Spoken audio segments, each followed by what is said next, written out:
Good evening everyone. If you don't know, you should know. My name is Rameez and I am a filmmaker and a film critic, and today's film is The Lobster.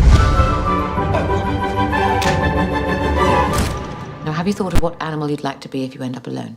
Yes, a lobster. A lobster is an excellent choice.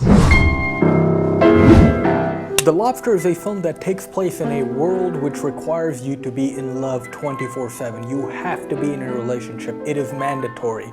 It stars Colin Farrell, who looks a hell of a lot like Stephen Colbert in this film. Like, holy crap, look at this. It also stars Rachel Weisz, Ben Whishaw, and the man, the myth, the legend, John C. Reilly. So in this city of no name, if you are not in a relationship or are a loner, you are obligated to go to the hotel. What is the hotel?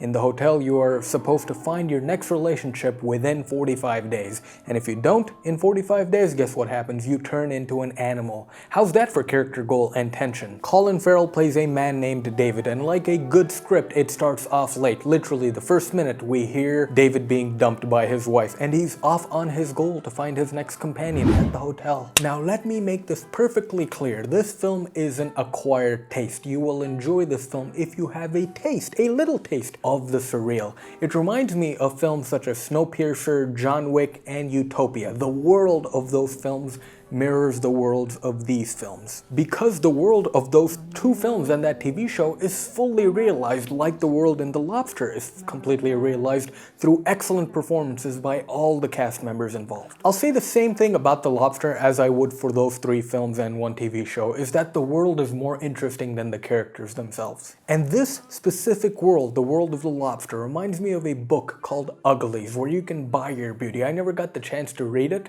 but I did read the back flap of it, so. But why am I praising the world of The Lobster? Why is it interesting? Well, because it feels real. Colin Farrell's David is like the rest of the cast members, deadpan. He shows no emotion and speaks in one tone. Now that could be a bad thing, but it's not when it comes to this film. I mean, why should he show emotion? Think about it. Everyone around him is used to the rules, is used to living by the rules that this world has set. So is there really anything surprising to this character? So the fact that all these characters have no response to people being turned into animals sells the world aspect of the film really freaking beautifully, man. Even though I said it's an acquired taste, I do believe the film is accessible enough for average audiences to enjoy.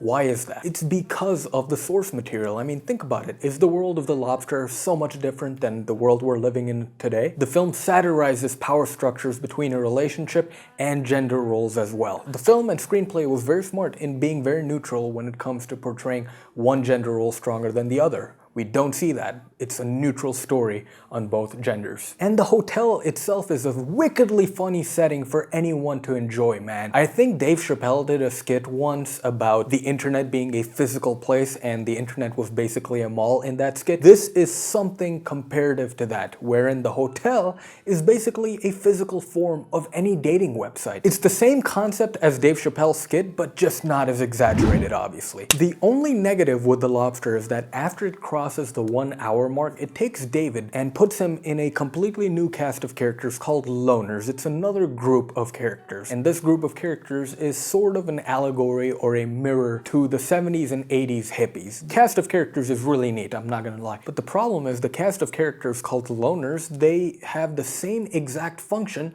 as the cast of characters at the hotel. There's not much contrast between both casts of characters, which makes me wonder, why would you take your character to mingle with an exact same cast of characters, different on the surface level and in looks, but they have the same function, and it doesn't advance David's story that much. He was still looking for an escape in the beginning, and he's still kind of looking for an escape after the hour mark. It's not entirely boring and useless, however, and it leads to a pretty great, touching ending, in my opinion. I thought this was a great film, man. I had a lot of fun watching it. I thought it was a triumph creatively and when it comes to emotional subtleties as well. It is the first film of Greek director Yorgos Lanthimos. This was his feature film debut in the English language, and I'd like to think it was a pretty good knockout punch. I am giving The Lobster a 4 out of 5.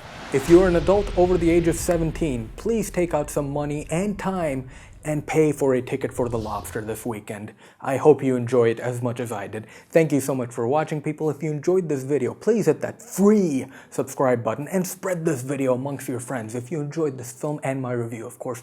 Thank you so much for watching once again, and I will see you again very soon. Until next time, remember to love yourselves. Μήπως τα χάσαν και εμένα, δεν είναι άνθρωποι πολλοί, από μέσα πεθαμένοι.